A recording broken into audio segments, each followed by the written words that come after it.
بسم الله الرحمن الرحيم اللهم لك الحمد حتى ترضى ولك الحمد إذا رضيت ولك الحمد بعد الرضا اللهم صل على محمد النبي الأمي وعلى آله وسلم تسليما كثيرا رب اشرح لي صدري ويسر لي أمري واحلل عقدة من لساني يفقه قولي السلام عليكم ورحمة الله وبركاته. Que la paix d'Allah subhanahu wa ta'ala, sa miséricorde et ses bénédictions soient sur vous, mes frères et sœurs. Bonjour, how are you, mes frères et sœurs en humanité. J'ai intitulé cette intervention La souffrance d'une chaussure. La souffrance d'une chaussure. Qu'est-ce qu'il nous raconte encore? Qu'est-ce qu'il nous raconte encore?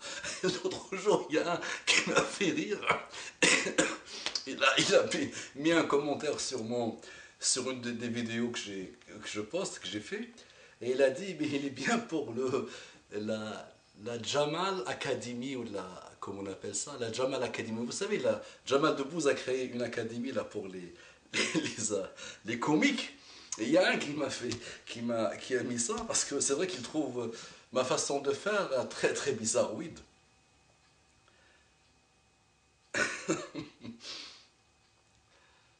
Des chaussures qui souffrent, imaginez. C'est un vers de poésie arabe que j'ai souvent entendu, que j'ai souvent employé, dans l'art de la rhétorique, quand je suis en train de discuter avec des gens, qui dit شعب إذا ما ضرب الحذاء برأسه صاح الحذاء بأي ذنب أضربوا شعب إذا ما ضرب الحذاء برأسه صاح الحذاء بأي ذنب أضربوا. Imagine si tu prends une chaussure pour taper un peuple, un pays, d'accord? Donc tu lui jettes la chaussure et la chaussure s'exclame, répond, pourquoi tu m'as tapé? Je ne sais pas si vous avez compris ce que j'essaie de dire. Maintenant, on va employer le peuple par la tête de George Bush, quand le journaliste lui a jeté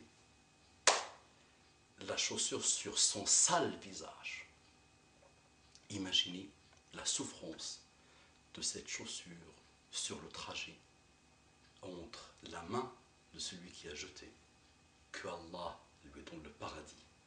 Que Allah lui donne la récompense suprême, voir Allah au paradis. Imaginez entre ce moment-là et l'arrivée vers le sale visage.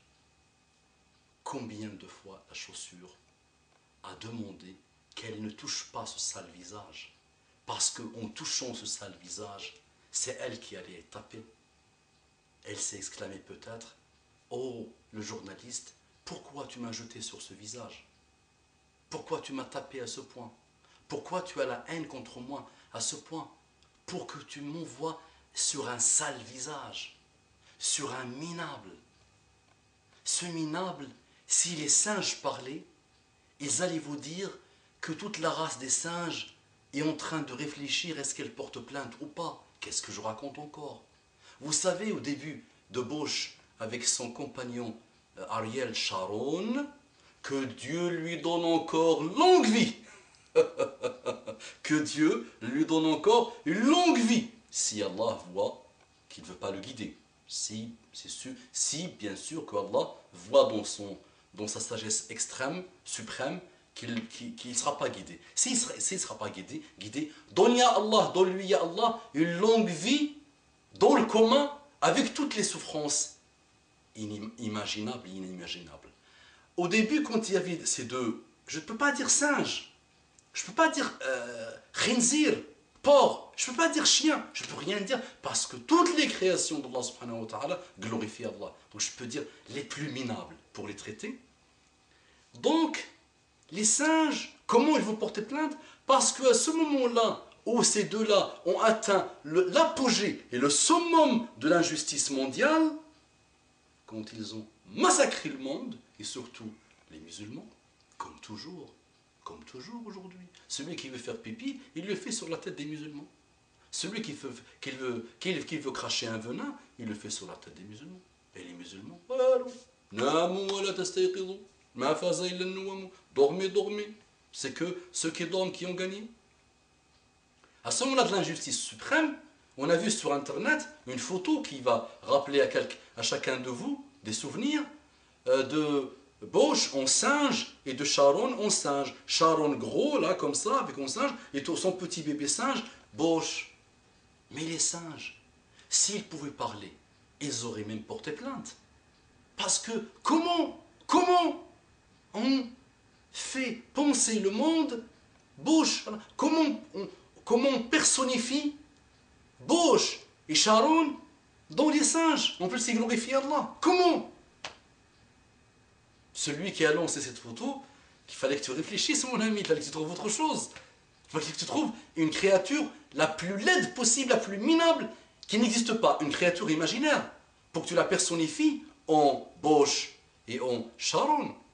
Revenons à notre chaussure, qui, sur tout le long de ce trajet, souffrait, et elle était en détresse, elle demandait de rater le visage. De rater le visage de Bosch. Bosch qui est parti à la poubelle de l'histoire. Qui est parti à la poubelle de l'histoire. Si un jour, dans 2 mois, dans 10 ans, dans 1 milliard d'années, quelqu'un visualise cette vidéo, qu'ils se disent que les injustes, quoi qu'ils font, même si des milliards de médias parlent d'eux, même s'ils mobilisent le monde 10 ans comme Bosch, même s'ils mobilisent le monde 2 ans et demi encore, et encore 5 ans, comme le petit nain qui est là en France, même, ils finiront toujours dans la poubelle de l'histoire. Et les chaussures, et les singes, et toutes les créations, les maudits, si, bien sûr, ils ne veulent pas la guidée d'Allah subhanahu wa ta'ala, et s'ils continuent à combattre la guidée et les pieux, et les musulmans, et les gens justes, qu'ils soient musulmans ou pas, ceux qui font des injustices, sont haïs par toutes les atomes. Maintenant, vous avez peut-être compris la souffrance et la détresse de cette chaussure. شعب إذا ما ضرب الحذاء برأسه صاح الحذاء بأي ذنب أضربه. شعب إذا ضرب الحذاء برأسه.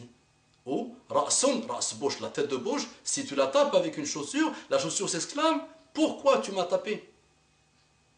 Eh oui, maintenant il est où Bosch? Eh oui, monsieur Bosch, toi qui as voulu une guerre entre le bien et le mal, mais tu avais juste oublié que tu es le mal personnifié. Et tout ce moment que tu as laissé, tes germes que tu as laissés dans le monde, sont aussi le mal personnifié. Le mal et le bien, mais tu as bien parlé dans cette histoire. C'est vrai, c'est une guerre totale entre le bien et le mal. Mais nous, on mène la guerre, les hommes d'honneur, les musulmans, les soumis à Allah subhanahu wa ta'ala, ils mènent la guerre avec quoi? Avec le miracle des miracles. Ils n'ont pas peur. Ils ont le Coran. Ils ont Mohammed sallallahu alayhi wa sallam comme prophète. Cette guerre, gagnée d'avance. Mais gagnée d'avance. Et j'aime pas le mot guerre. C'est l'intolérance des injustes comme Bosch et ses petits-fils et tous ceux qui le suivent avec la tolérance. C'est la guerre entre la tolérance et l'intolérance. C'est la guerre entre la rationalité et l'ignorance. C'est la guerre entre les comportements humbles et la bassesse des humains complètement déviés, qui continuent à défier Allah subhanahu wa ta'ala. Mais guerre, gagnée d'avance. Mes frères et sœurs musulmans, les hommes d'honneur, les non-musulmans, les non-croyants, tout le monde, rassurez-vous, à partir du moment où vous êtes juste, ne craignez rien de ces injustes qui contrôlent le monde aujourd'hui. Ne craignez rien, aucune inquiétude. Le bien finira par vaincre le mal. Mais commençons à le changer, Inch'Allah, commençons à changer. أقول قولي هذا وأستغفر الله لي ولكم فاستغفروه إنه كان غفارا رحيما اللهم صل على محمد النبي الأمي وعلى آله وسلم تسليما كثيرا.